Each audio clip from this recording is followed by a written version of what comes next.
हैं सभी लोग दोस्तों आज का क्लास हमारा DED IDD फर्स्ट ईयर से रहेगा। DED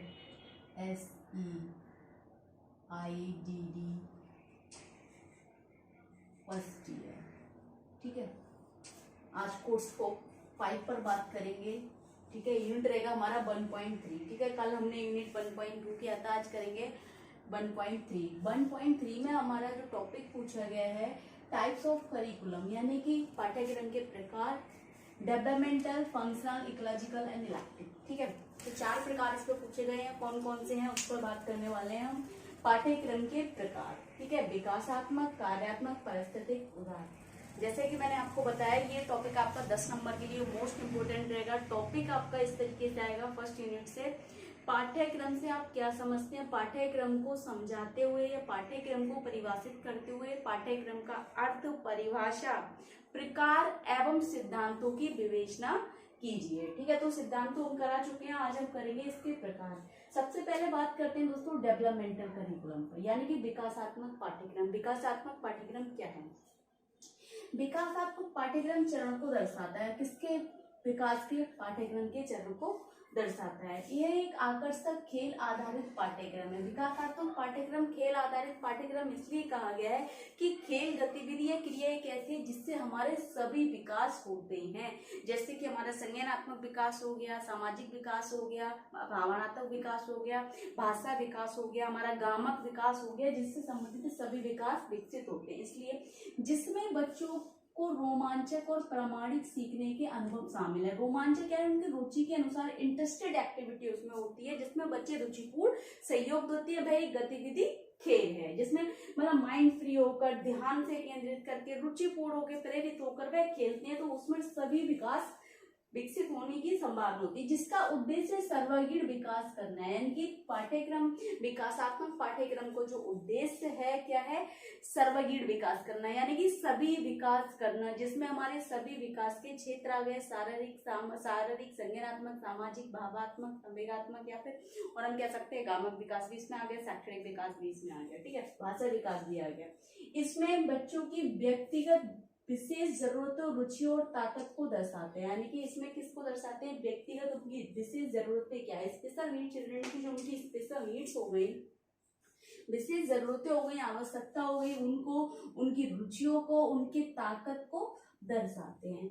यह बच्चों की विकास के चरण के आसपास शिक्षण रणनीतियों को रखता है। यानी कि विकास के चरण जो होते हैं उनके आसपास किन किन टेक्निक्स को यूज कर सकते हैं उनको रखता है, यानी कि उनको सिलेक्ट करते हैं या उनको चयनित करता है, ताकि यह सुनिश्चित हो सके, यानी कि यह सुनिश्चित हो सके या पता चल सके कि वे उन तरीकों से लगे हैं, यानी कि इस तरीके से सीख रहे हैं जो उनके विकास के चरण का समान अनुकूल करते हैं, ठीक है।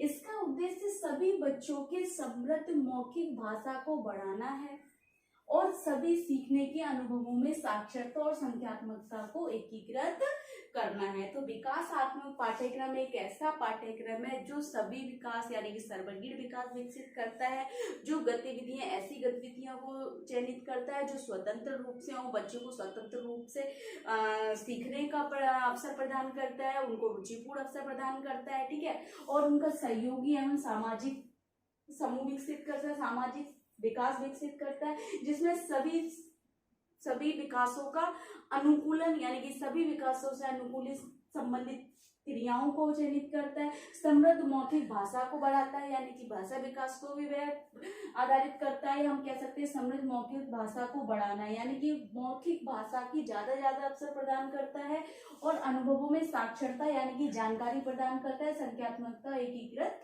करता है, ठीक है। दूसरा आ जाता है हमारा फंक्शनल करिकुलम, यानी कि कार्यात्मक पाठ्यक्रम। कार्यात्मक पाठ्यक्रम हमारे जीवन दिनचर्या से संबंधित है। कार्यात्मक पाठ्यक्रम वे सभी हो गए जो सुबह से लेकर शाम तक के जितने भी क्रियाकलाप हो गए हमारे, वे सब कार्यात्मक पाठ्यक्रम के अंतर्गत आते हैं। कहा जा रहा है ये एक ऐसा पाठ्यक्रम है जो स्वतंत्र जीवन कौशल और व्यवसायिक कौशल पर केंद्रित है। किस पर? स्वतंत्र जीवन कौशल पर, यानी कि किसी एक व्यक्ति या कोई बच्चा जो है, विशेष आवश्यकता वाला बच्चा ले लीजिए, विकलांग बच्चा, जो क्या है उसके स्वतंत्र जीवन कौशलों पर केंद्रित है, जिसमें हमारे जीवन के व्यक्तिगत कौशल आ गए, सामाजिक कौशल आ गए, सामुदायिक कौशल आ गए, ठीक है, और कह रहे हैं व्यवसायिक कौशल आ गए, उन सभी कौशलों पर केंद्रित है। यह संचार और सामाजिक कौशलों पर जोर देता है। संचार का मतलब आप समझते हैं प्रभावी संचार, अपनी दिनचर्या में रहकर अपनी क्रिया विधियों के साथ, गतिविधियों के साथ, पास पड़ोस के साथ, अपने व्यवहार के साथ, सभी के साथ संचार करना, समायोजन करना। सामाजिक कौशलों पर जोर देता है। कार्यात्मक पाठ्यक्रम सामुदायिक कौशल, उपभोक्ता कौशल, घरेलू कौशल, स्वयं सहायता कौशल सहित विभिन्न क्षेत्रों पर आधारित है। कौन कौन से कार्यात्मक पाठ्यक्रम? सामुदायिक कौशल। सामुदायिक कौशल जो हो गए हमारे समुदाय से जुड़ी उन सभी कौशलों को सीखना, जैसे कि हम हमारे आसपास में पास पड़ोस से व्यवहार करना, दुकान पर जाना, रुपया पैसे का प्रयोग करना, चीज की खरीदारी करना, लेना, भुगतान करना, ठीक है। और हम कह सकते हैं बहुत सारी चीज समुदाय में, विद्यालय हो गया, बैंक हो गई, मंदिर हो गए, ठीक है, इन सभी स्थानों पर जाना। उपभोक्ता कौशल जैसे कि खरीदारी हो गई, लेन देन हो गया, रुपया पैसे का उपयोग हो गया, इसमें हमारा वस्तु की पहचान हो गई, ठीक है। घरेलू कौशल में हमारे सभी आ जाएंगे, साफ सफाई, खाना बनाना, खाना खाना, सारी चीजें आ जाएंगी, कपड़े, ड्रेसिंग अनड्रेसिंग। स्वयं सहायता कौशल यानी कि व्यक्तिगत जितने भी कौशल आ गए, सभी सहित कौशल सहित सभी विभिन्न क्षेत्रों पर आधारित है। उपभोक्ता कौशल जैसे इसमें हम बता रहे एग्जाम्पल की खरीदारी, रुपयों का उपयोग, नगद भुगतान, वस्तु को पता लगाना, अन्य पैसों से जुड़े कौशलों को सिखाया जाता है किसमें? कार्यात्मक पाठ्यक्रम में। इसमें सामाजिक, व्यक्तिगत, घरेलू, व्यवसायिक, स्वयं सहायता कौशल, सामुदायिक, अन्य कौशलों को सिखाया जाता है ताकि वे स्वतंत्र रूप से रहने में सक्षम हो सके। यानी कि एक विशेष आवश्यकता वाला बच्चा इन सभी कौशलों को विकसित करके अपने वातावरण में, अपने जीवन में स्वतंत्र रूप से जीवन जी सके, जीवन यापन कर सके, ठीक है। इकोलॉजिकल करिकुलम क्या है? पारिस्थितिक पाठ्यक्रम क्या है दोस्तों? देखिए इकोलॉजिकल परिस्थिति पाठ्यक्रम क्या है? परिस्थिति पाठ्यक्रम, परिस्थिति से मतलब हो गया हमारे पर्यावरण से, ठीक है, पर्यावरण या वातावरण से संबंधित जो एक व्यक्ति के चारों ओर घेरा हुआ है, ठीक है। पाठ्यक्रम उन शिक्षण कौशलों को बढ़ावा देता है जो उम्र उपयुक्त हो और छात्र के दैनिक जीवन के लिए प्रासंगिक हो। यानी कि यह पाठ्यक्रम उस चीज को बढ़ावा देता है जो बच्चे के आवश्यकता अनुसार हो, क्षमता अनुसार हो, उम्र के अनुसार हो और वातावरण से संबंधित हो। यानी कि सभी वातावरण की जानकारी से संबंधित गतिविधि हो, उनसे संबंधित चीजें सीखे तो इन सब पर वह बल देता है या जीवन के लिए प्रासंगिक है। जबकि ये प्रगतिशील शोधन और जटिलता के क्रम में कौशल सिखाने की आवश्यकता का सम्मान करता है। किसके लिए कह रहा है? प्रगतिशील शोधन, यानी कि उन चीजों को सीखना जिसमें क्या है, कठिनाई है, उन कठिनाइयों के क्रम में उन कौशलों को सिखाने की आवश्यकता का सम्मान करता है। यह अनुकूलन के उपयोग को प्रोत्साहित करता है, यानी कि जो बच्चा जिस कार्य को नहीं सीख पा रहा है वातावरण में रहकर, उस वातावरण में अगर किसी प्रकार का परिवर्तन कर दे, उस चीज को अनुकूलित कर दे तो वह बच्चा उस चीज को सीख सकता है, तो उस चीज को ये प्रोत्साहित करता है। जो विकलांगता को समायोजित करता है, यानी कि ताकि उस वातावरण में विकलांग व्यक्ति भी अपना जीवन यापन कर सके और उस वातावरण में समायोजित हो सके। यह कार्य की मांग को सरल करता है क्योंकि प्रत्येक छात्र के लिए प्राथमिकताओं के रूप में पहचाने जाने वाले वातावरण और गतिविधियों से संबंधित सेवाओं को एकीकृत करने के लिए प्राकृतिक संदर्भ प्रदान करता है। कह रहे हैं जो हमारा प्रासंगिक, हम कह सकते हैं प्राकृतिक पाठ्यक्रम जो है प्रत्येक छात्र के लिए प्राथमिकताओं के रूप में पहचानने वाले वातावरण, यानी कि उनकी प्राथमिकता जो होती है अपने वातावरण के साथ समायोजित करें। हमारे जो विकलांग बच्चे हैं सबसे पहले उनको ये बेसिक चीज सिखाई जाती है ताकि वे अपने वातावरण में क्या करें, समायोजन करें, ठीक है। और गतिविधियों से संबंधित सेवाओं को एकीकृत करने के लिए एक प्राकृतिक संदर्भ प्रदान करता है। कौन करता है? हमारा परिस्थितिक वातावरण, सॉरी पाठ्यक्रम, ठीक है। परिस्थितिक वातावरण भी कह सकते हैं हम, जो हमारे पर्यावरण से संबंधित है, ठीक है। उसके बाद स्टार्ट कर इलेक्टिव करिकुलम, यानी कि उदार पाठ्यक्रम। उदार पाठ्यक्रम, उदार का मतलब आप समझ रहे हैं, उदार एक दर्शन है दोस्तों, यानी कि यह एक इलेक्टिज्म, एक दर्शन है, उदारवाद है, ठीक है। तो उदारवाद पाठ्यक्रम क्या है? इसमें क्या बताया गया है कि आप किस प्रकार से किसी भी शिक्षण कार्य को कैसे अच्छा बना सकते हैं, कैसे रुचिपूर्ण बना सकते हैं, कैसे नई विचारधारा ला सकते हैं। यह जो वाद है, एक दर्शन है, इस पर बल देता है। यानी कि अपने शिक्षण को नया बनाए, अच्छी अवधारणात्मक बनाए, अच्छे नए विचार लाए, उसमें खोज हो, उसमें अवसर हो, उसमें सिद्धांत हो, इन सब पर आधारित शिक्षण हो, ठीक है, उदारवाद जो है। तो देखिए दोस्तों, यह पाठ्यक्रम यह क्रिया के लिए अच्छे चुनाव विभिन्न विचारधाराओं के अच्छे विचारों, अवधारणाओं और सिद्धांतों पर एक संपूर्ण दर्शन है। उदारवाद क्या है? क्रिया से संबंधित यानी कि शिक्षण क्रिया से या गतिविधियों के लिए यह अच्छे चुनाव करता है। अच्छे चुनाव यानी कि सिलेक्टेबल मटेरियल हो गया, क्लासेस हो गई, या हम कह सकते हैं उसमें जो टॉपिक्स हो गए या एक्टिविटीज हो गई बच्चे के लिए, ठीक है। विभिन्न विचारधाराओं यानी कि बहुत ही ज्यादा विभिन्नता या डिफरेंसेस हो जिस कार्य में, अच्छे विचार हो और अच्छे कॉन्सेप्ट हो, अच्छी अवधारणाओं और एक सिद्धांतों के संपूर्ण दर्शन है, जिसमें क्या शिक्षण गतिविधियों में अच्छी अवधारणाओं के साथ साथ अच्छे सिद्धांतों का उपयोग किया जाए, ताकि प्रत्येक जो अधिगम शैली इसमें जो विभिन्नता रखते हैं, जो जिनके स्टाइल ऑफ लर्निंग यानी कि सब अलग अलग बच्चे हैं, उसमें कक्षा में क्या है बहुत सारी व्यक्तिगत भिन्नता होती है, तो हर बच्चा अपनी हर शैली के साथ सीख सके, ठीक है। यह सभी स्रोतों के ज्ञान का एक संलयन है, यानी कि सभी स्रोत जिस प्रकार से ज्ञान को हम इकट्ठा कर सकते हैं, सीख सकते हैं, उन सभी स्रोतों का संलयन, यानी कि इस विधि द्वारा इस पाठ्यक्रम में वे सभी विधियां या तकनीकें होंगी जिसमें सभी बच्चे सीख सके, जो शिक्षक से अच्छे विचारों और सिद्धांतों को जोड़ता है, यानी कि शिक्षक को अच्छे विचारों और सिद्धांतों से जोड़ेगा ताकि वे शिक्षण में उस सिद्धांतों और विचारों का उपयोग कर सकें।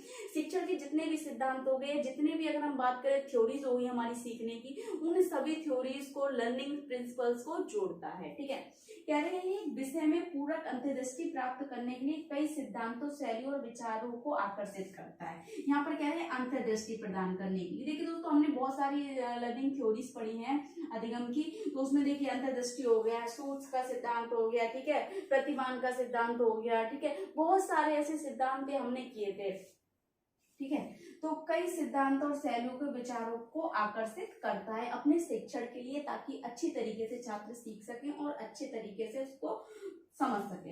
यह विशेष मामलों में सिद्धांतों को लागू करता है, यानी कि उस विशेष मामलों में सिद्धांतों को लागू करता है जहां पर किसी छात्र को अगर समझने में असमंजस्य हो रहा है, समझ नहीं पा रहा है, कोऑर्डिनेट नहीं कर पा रहा है, कॉन्सेप्ट क्लियर नहीं हो रहा है, तो वहां पर वे सिद्धांत लागू किए जाते हैं जहां पर उस बच्चे को ठीक से समझ आ सके। कोई प्रयोग करके सीखता है, कोई सुनकर सीखता है, जैसे हमने अभी टाइप्स ऑफ लर्निंग किए थे कुछ टाइम पहले, ठीक है। तो कोई देख कर सीख रहा है, कोई सुनकर सीख रहा है, कोई करके सीख रहा है, कोई गामक रूप से सीख रहा है। लेकिन ये उदारवाद क्या है, गामक रूप से जो सीखते हैं, किनेस्थेटिक लर्निंग जिनकी होती है, देख कर, चल कर, कर कर, अनुभव कर कर, सुनकर भी, तो वे उस पर आधारित है, ये किनेस्थेटिक लर्निंग पर आधारित है, ये जो आपका उदारवाद है। यह रचनात्मक वातावरण को प्रेरित करने के सभी प्रकार के कौशलों में सहायक है, यानी कि सभी प्रकार के कौशलों में सहायक है, जितने भी कौशल हो गए उन सभी कौशलों के लिए सहायक है। जो प्रकार जितने भी प्रकार से बच्चा सीखता है उन सभी कौशलों के लिए सहायक है, और शिक्षार्थी को आत्मविश्वास देता है। इस दृष्टिकोण में बच्चे सीखने के अच्छे तरीके को खोज करते हैं, यानी कि अच्छे तरीके की खोज करते हैं। जब बच्चा सीखता है तो उसकी खोज करता है, खोज का मतलब है तर्क भी कर रहा है, वितर्क भी कर रहा है, सोच रहा है, समस्या का हल कर रहा है, उसमें परिवर्तन हो रहा है, क्योंकि जब वह किसी कार्य को कर रहा है, व्यवहार कर रहा है, गामक रूप से सीख रहा है, सुनकर भी सीख रहा है, देखकर भी सीख रहा है, करके भी सीख रहा है, प्रेरित होकर भी सीख रहा है, ठीक है। उन्हें सभी तरीकों को खोज करते हैं और उन्हें विकसित करते हैं। उदारवाद का दर्शन की उनमें खोज विकसित करते हैं और सभी कौशल विकसित करते हैं। तो ये दोस्तों हमारे 4 प्रकार थे किसके, करिकुलम के, ठीक है। इसके अलावा इसके जो 10 नंबर का क्वेश्चन था जो मैंने आपको बताया था यूनिट फर्स्ट से, बस इतना ही आएगा। पहला तो आएगा आपका करिकुलम क्या है, यानी कि आपको इस तरीके से पूछा जाएगा, पाठ्यक्रम हो गया, पाठ्यक्रम से आप क्या समझते हैं, अर्थ, अवधारणा, ठीक है, परिभाषा, प्रकार, उसके बाद आ जाएगा आपका सिद्धांतों की विवेचना। तो ये आपका यूनिट फर्स्ट से जो आपके 2-3 टॉपिक हैं, ये सारे 10 नंबर के लिए वेरी वेरी मोस्ट इंपोर्टेंट है। ये टॉपिक आपका आने ही आना है, 110% आपको, आप समझ रहे हैं। तो ये टॉपिक अच्छे से आप तैयार कर लीजिए। आपका 10 नंबर का ये टॉपिक पेपर 5 से आपका क्लियर हो चुका है, और भी जो टॉपिक रह रहे हैं बहुत जल्दी आपको कराने वाली हूँ। बाकी इसके अलावा अगर आपको कुछ समझ नहीं आ रहा है, कुछ डाउट लग रहा है, कुछ पूछना है, तो कमेंट बॉक्स में जाके कमेंट करें, ज्यादा से ज्यादा वीडियो लाइक करें, चैनल को सब्सक्राइब करें, बेल आइकन को प्रेस करें, ताकि नेक्स्ट आने वाली क्लास आप तक पहुंचती रहे दोस्तों। Thank you.